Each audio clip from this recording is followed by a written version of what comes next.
बिस्मिल्लाहिर्रहमानिर्रहीम। अस्सलाम वालेकुम। कैसी है मेरी यूट्यूब फैमिली। मैं हूं समरा नईम और आप देख रहे हैं मेरा यूट्यूब चैनल समरा नईम पाकिस्तान। तो जिन्होंने अभी तक मेरे चैनल को सब्सक्राइब नहीं किया तो जल्दी से मेरे चैनल को सब्सक्राइब करें और मेरी फैमिली का हिस्सा बन जाए। आज जो मैं आपसे वीडियो शेयर करने जा रही हूँ वो बहुत ही ज़्यादा ये प्रॉब्लम है, नीडल ब्रेकिंग, सुई का बार बार टूटना। समटाइम्स इतना तंग करने लग जाती है सुई, इधर से लगाते हैं जल्दी से ही टूट जाती है, एक दो टांका ही लगता है सुई टूट जाती है और 10-20 रुपए का नुकसान हो जाता है। आजकल इतनी महंगाई है तो सुई बार बार टूटना, फिर मिस्त्री के पास लेके जाओ, ये बहुत बड़ी बिग प्रॉब्लम है। तो आज मैं आपको ऐसी बताऊंगी, आपने इस वीडियो को पूरा देखना और बिल्कुल भी स्किप नहीं करना ताकि आप अच्छे तरीके से समझ सकें। तो बाकी भी मेरी सिलाई मशीन की वीडियोस हैं मुकम्मल, आप मेरी प्लेलिस्ट में जाके देख सकते हैं। तो चलते हैं, वीडियो का आगाज़ करते हैं। ये सबसे पहले जो नीडल ब्रेकिंग होती है, सुई टूटती है, ये जहाँ पे मैं आपको ये टच करके दिखा रही हूँ, यहाँ पे गज़ जब ये यहाँ से लूज़ हो जाता है तो इट मीन्स के नीडल आपकी बार बार टूटेगी और इसमें सुई टूटने का कोई बिग इशू नहीं होता। सबसे पहले हम ये खोल के पेज को और ये सुई निकाल लेंगे। ये देखें टूट चुकी है ये सुई, मसलसल ये तोड़ी थी, 2-3 बार बार टूटी हैं। तो जब ये गज़ थोड़ा सा ढीला हो जाता है तो सुई टूटना शुरू हो जाती है। ये देखें ये हिल रहा है, इसको बस हमने टाइट करना और ये सुई का प्रॉब्लम ठीक हो जाएगा। बाकी भी 1-2 इश्यूज़ हैं वो मैं आपको बताती हूँ।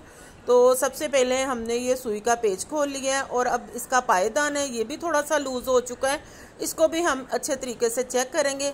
जब पायदान हिलता है, इधर इसका पेज लूज़ होता है तो इधर उधर ये हिलना शुरू करता है और नीडल उसके साथ जाके लगती है पायदान के साथ और वो टूट जाती है। तो चलते हैं, इसको भी खोलते हैं हम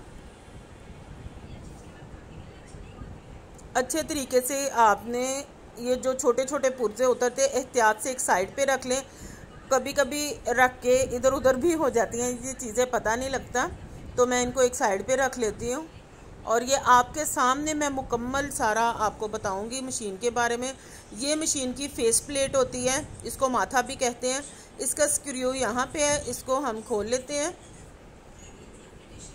ये बहुत ही इजी मेथड है, मिस्त्री के पास जाएगी मशीन तब तो ठीक हो ही जाएगी, जाहिरी सी बात है। लेकिन आप घर बैठे अपनी मशीन को ठीक कर सकते हैं बग़ैर किसी मुआवजे के। तो ये देखें जी, और जो बेचारे टेलर हैं वो बार बार जो घर में कपड़े सीती हैं उतना उनको फ़ायदा नहीं होता जितना सुई टूट के उनका नुकसान हो जाता है। आजकल के महंगाई के दौर में तो बहुत मसला हो जाता है। तो ये आज आपका मसला हमेशा के लिए सॉल्व हो जाएगा। ये गज़ है, इसकी मैं आपको सेटिंग करके दिखाऊंगी। ये जो आपको गज़ के पीछे स्क्रू नज़र आ रहा है ये बिल्कुल सेंटर में होना चाहिए, ना राइट में और ना लेफ़्ट में। ये बिल्कुल गज़ के पीछे, जैसे ये मैंने सेट किया है, ये बिल्कुल गज़ के पीछे स्क्रू होना चाहिए। ये देखें, ना लेफ़्ट ना राइट। इस तरह आपने जब भी इसकी सेटिंग करनी है आपने इसको ये गज़ के पीछे करना है। ये देखें, ये लेफ़्ट में चला गया, ये राइट में आ गया, तब आपकी नीडल ज़रूर हिलेगी। जब भी आपने इसकी सेटिंग करनी है स्क्रू को गज़ के पीछे करना है। ये अच्छे तरीके से ये मैंने पीछे इसको कर दिया है। ये गज़ जो हिल रहा था तो इसको हम टाइट करेंगे। ये अंदर यहाँ पे एक स्क्रू होता है, ये जहाँ पे होल बना हुआ है अंदर वाली साइड पे, इधर से हम ये स्क्रू ड्राइवर अंदर डालेंगे और स्क्रू को हम टाइट करेंगे। यहाँ से स्क्रू ड्राइवर अंदर जाएगा, यहाँ से बड़ी आसानी से। अगर आपको कोई इशू है, आप कोई सी भी लाइट, टॉर्च लाइट या जैसे भी मोबाइल की लाइट में आप अंदर कर सकते हैं। और जब वहाँ से आप इसको टाइट करेंगे तो गज़ आपका बिल्कुल टाइट हो जाएगा और जो नीचे सुई जहाँ पे टाइट करते हैं वो बिल्कुल भी आपकी नहीं हिलेगी। तो ये देखें, आपको अंदर से नज़र आ रहा है स्क्रू, और आपने जो ये स्क्रू ड्राइवर लेना है वो देख लीजिएगा, आसानी से इसके साथ टाइट हो सकता है कि नहीं हो सकता। दूसरा, अब हम ये चेक करते हैं इसके शटल कवर को। शटल को अब हम चेक करेंगे। ये पहले मैं बोबिन निकाल लेती हूँ। इसको फिरकी भी कहा जाता है। बोबिन मैंने निकाल ली है और यहाँ पे भी मैं आपको सुई सेट करके सारा इसका बताऊँगी। यहाँ पे कोई इशू नहीं है, ये बिल्कुल अपनी जगह पे सेट है। ये भी नहीं, शिटल भी नहीं हिली हुई, तो इट मीन्स कि यहाँ पे भी कोई इशू नहीं है। जब भी नीडल का मसला होता है ज़्यादा गज़ का ही मसला होता है। तो ये भी बिल्कुल अपनी जगह पे टाइट है। आपने जब भी, और नीडल का भी आपने बहुत ज़्यादा ध्यान रखना है। उसके आगे से जो नोक है वो तो नहीं ख़राब हो चुकी स्टिचिंग कर करके। जब नीडल ज़्यादा पुरानी हो जाती है तब भी मसला हो जाता है। अब मैं आपको नीडल की थोड़ी सी पहचान करवा दूँ। वैसे तो सबको पता है, लेकिन जो न्यू व्यूवर्स हैं उनको नहीं पता होता। ये देखिए, ये जो छोटी मशीन पे सुई लगती है जो हम घरों में यूज़ करते हैं, वो एक साइड से फ्लैट होती है और एक साइड से इसकी गुलाई होती है। ये आपको आई थिंक अच्छे तरीके से नज़र आ रही होगी। और एक साइड पे ये देखिए हल्का सा इसके कट लगा होता है। जो अच्छी क्वालिटी की नीडल होती है वो ये सारी उसके अंदर चीज़ें होती हैं। आपने जब भी सुई ख़रीदनी है आपने ये बहुत अच्छे तरीके से ध्यान रखना है, वरना अगर सस्ती सुई ख़रीदेंगे या लो क्वालिटी की, वो बिल्कुल फ्लैट होती हैं। हमेशा अच्छी क्वालिटी की आपने नीडल परचेज़ करनी है। उसके एक साइड पे ये झरी सी बनी होती है और एक साइड पे ये फ्लैट होती है और दूसरी साइड से ये गुलाई में होती है सुई। और आपने बता के उनको लेना है। समटाइम्स जब हम लोग जाते हैं हम भी नहीं बताते कि कौन सी सुई लेनी है, और दुकानदार भी वैसे ही सुई दे देता है। और जो अम्ब्रेला मशीन में सुई लगती है, जो बड़ी मशीन में सुई लगती है, वो उसका आपने ध्यान रखना है। वो चारों तरफ से गोल होती है, वो गुलाई में सुई होती है। लेकिन जो घर में हम लोग मशीन यूज़ करते हैं वो फ्लैट होती है। ये एक साइड से फ्लैट है और वो अम्ब्रेला मशीन के लिए जो सुई होती है वो गोल होती है। ये आपने ध्यान रखना है। ये अब आपको अच्छे तरीके से पहचान होगी। मेरी एक वीडियो है सुई पे, मैंने सारी बनाई है, किस कपड़े पे कौन सी सुई चलती है। आप वो प्लीज़ जाके प्लेलिस्ट में देख लीजिएगा। जिनको हेल्प की ज़रूरत है वो, उसमें मैंने सारा बताया कौन से नंबर की सुई किस कपड़े पे चलती है। तो अब यहाँ पे हम नीडल एडजस्ट करते हैं। जो फ्लैट इसका हिस्सा होगा वो आपने अंदर वाली साइड पे करना है। जो फ्लैट इसका हिस्सा होगा वो अंदर वाली साइड पे करना है, और जो गुलाई वाला हिस्सा होगा आपने उसको बाहर करना है। ये मैं आपको फिर बता दूं, जो फ्लैट हिस्सा है वो आपने अंदर वाली साइड पे करना है और गुलाई वाला हिस्सा बाहर करना है। समटाइम्स हमसे सुई जो होती है वो अच्छे तरीके से एडजस्ट नहीं होती, क्योंकि ये इतनी बारीकी वाला काम है। लगाते लगाते भी ये घूम जाती है, आगे पीछे हो जाती है और हमें बिल्कुल भी अंदाज़ा नहीं हो पाता। आपको एक तो इस तरह आपने फ्लैट लगानी है सुई, और बिल्कुल अच्छे तरीके से लगानी है ताकि कोई हिलने की इसकी गुंजाइश ना रहे। और दूसरी एक बात ये भी है, अगर आपको थोड़ी सी भी प्रॉब्लम होती है, आपको लगता है सुई ठीक तरीके से नहीं लगी, जब आप धागा डालेंगे वो बिल्कुल, अगर जो उसका होल है अपनी जगह पे होगा तो इट मीन्स कि आपकी सुई ठीक लगी है। अगर आपने फ्लैट हिस्सा बाहर वाली साइड को लगाया और गोल वाला हिस्सा अंदर वाली साइड को लगाया तो वो सिलाई करते करते कपड़ा आपका खींचेगी, बहुत ज़्यादा कपड़ा खींचेगी। तो यहाँ से इट मीन्स के आपकी सुई ठीक तरीके से नहीं लगी, या उसकी आगे नोक में मसला हो चुका है, या वो सिलाई कर करके थोड़ी सी आगे से घिस चुकी है। ये अच्छे तरीके से नोकदार होनी चाहिए। और अब ये देखिए मैंने नीडल लगा ली है और ये दंदान के अंदर से आसानी से अंदर जा रही है। और ये एक इसका बेस्ट वे है इसको चेक करने का। सुई ये देखिए बिल्कुल भी बाहर वाली साइड पे नहीं आ रही। ये देखिए आपको हल्की सी इसकी नोक बस अंदर आनी चाहिए, बिल्कुल हल्की सी इसकी नोक आनी चाहिए, ना ज़्यादा ऊपर होनी चाहिए और ना ही शिटल के ज़्यादा अंदर होनी चाहिए। इतनी होनी चाहिए कि जब आप इसको फिंगर लगा के चेक करें तो आपकी फिंगर को ये टच करे। ये नीडल चेक करने का सबसे बेस्ट वे है।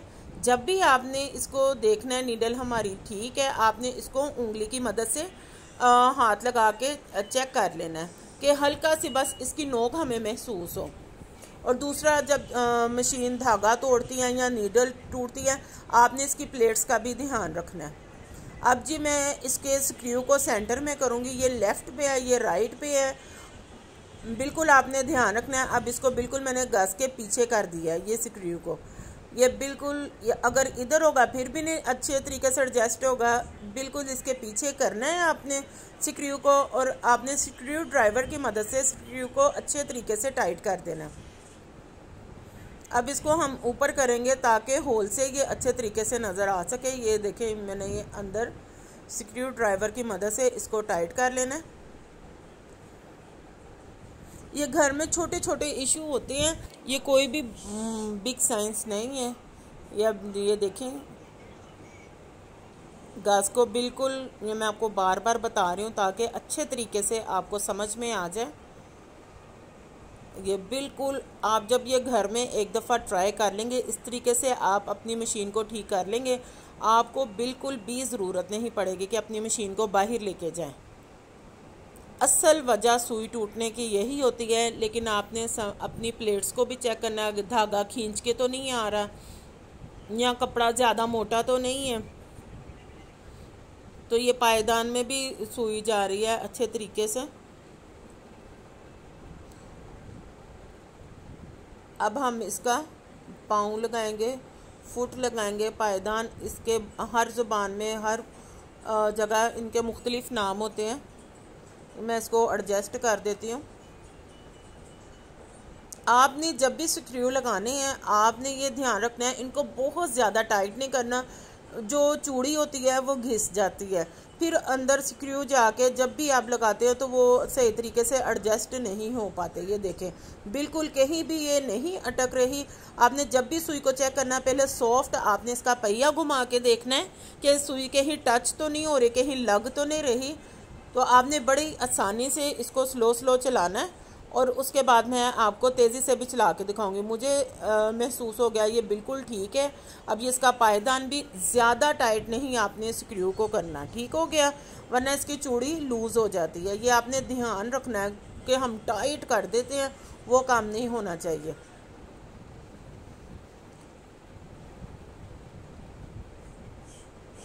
तो अब मैं फिरकी को भी चेक कर लेती हूँ, वहाँ से भी धागा ज़्यादा टाइट तो नहीं आ रहा।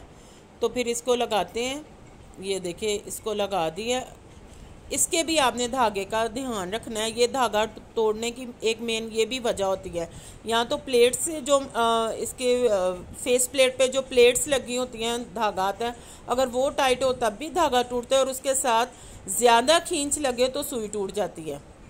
अब इसको ऑयलिंग भी कर लेते हैं अच्छे तरीके से। अब फेस प्लेट तो इसकी खोली ही है, अच्छे तरीके से इसको ऑयलिंग कर ले। जिस तरह हमारे लिए खाना ज़रूरी होता है, ये मशीन का खाना होता है। आप अपनी मशीनरी को यूज़ करें या ना करें, आपने इनको बर वक्त ऑयल ज़रूर देना है। ये लूज़ हो जाती है, ये सॉफ्ट रहती हैं, और ये बहुत अरसा आपको तंग नहीं करेंगे। जब भी अगर आप महीने बाद यूज़ करती है, कोशिश किया करें कि आप पहले मशीन को ऑयलिंग कर लें अच्छे तरीके से, उसके बाद आप अपना सिलाई का काम करें। इंशाल्लाह आपको मशीन बिल्कुल तंग नहीं करेगी। ये मैं अच्छे तरीके से इसको ऑयलिंग कर लेती हूँ। आपको अंदाज़ा होगा, ऑयलिंग पे भी मेरी वीडियो है, अगर आप देखना चाहते हैं, वहाँ पे मैंने बड़े अच्छे तरीके से अपने व्यूवर्स को बताया किस तरीके से हम मशीन को ऑयलिंग कर सकते हैं। तो अब हम इसकी फेस प्लेट को एडजस्ट करते हैं। ये फेस प्लेट को इसको स्क्रू के साथ करते हैं। ये मेरी बात याद रखिएगा, सिलाई मशीन के जो स्क्रू होते हैं वो बड़े नाजुक छोटे छोटे होते हैं। आपने इनको स्क्रू ड्राइवर की मदद से ज़्यादा टाइट नहीं करना, चूड़ी ख़राब हो जाती है। ये मैं अपने दोस्तों को बार बार करती हूँ ताकीद। अब ये देखते हैं, या अब मैं धागा डाल के ये इसका टांका लगा के इसको चेक करते हैं। ये जहाँ से धागा आ रहा है इसको फेस प्लेट्स भी बोलते हैं। ये प्लेट्स आ गई हैं इसके सामने। अब हम धागा डालते हैं इसमें।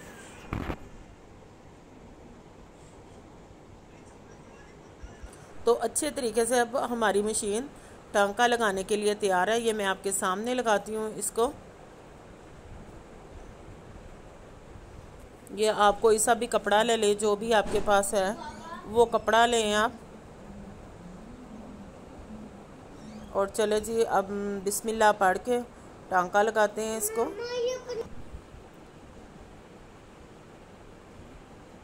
तो ये देखिए, सिलाई मशीन ने टांका लगाना शुरू कर दिया। कितनी अच्छी स्टिचिंग ये जा रही है। अब मैं आपको इसका चेक करवाती हूँ निकाल के। थोड़ा सा टांका ये अब बिल्कुल तैयार है। आप अपने घर में आसानी से मशीन ठीक कर सकते हैं। सुई टूटने की और कोई वजह नहीं है। मैं आपको फिर सजेस्ट करूँगी, मेरी बाकी वीडियोस हैं प्लेलिस्ट में, जाके सिलाई मशीन के हवाले से आप अपनी सारी प्रॉब्लम्स को सॉल्व कर सकते हैं। और भी कोई मसला हो आप मुझे मैसेजेस करें, मुझे बताएं। इंशाल्लाह मैं आपके सामने वीडियो लेकर आऊँगी और घर बैठे बिठाए आप अपनी मशीन को ठीक कर सकते हैं। और ये जो मशीन के ऊपर सुराख हैं छोटे छोटे, इनके ज़रिए ऑयलिंग किया करें अच्छे तरीके से मशीन को, ताकि इसकी लाइफ बढ़े। मैं आपके सामने मशीन को ऑयलिंग कर रही हूँ और फिर आपको चला के दिखाऊंगी। तो देखिएगा ये कितनी स्मूथ चलती है और कितनी ज़बरदस्त, कोई शोर नहीं होता मशीन का। ये आपने ख़ास ध्यान रखना है। तो ढेर पड़ा हुआ है कपड़ों को टांके लगाने वाला। ये नीडल टूटी थी, मैंने कहा आपके साथ पहले वीडियो शेयर करूं और थोड़ी सी इसको ऑयलिंग भी कर लूं। तो इंशाल्लाह ये जी हमारी नीडल तैयार है। ये देखें क्या रवानगी से मशीन चल पड़ी है माशाल्लाह से। तो अब मुझे इजाज़त दें और मेरे चैनल को सब्सक्राइब करें। खुदा हाफिज़।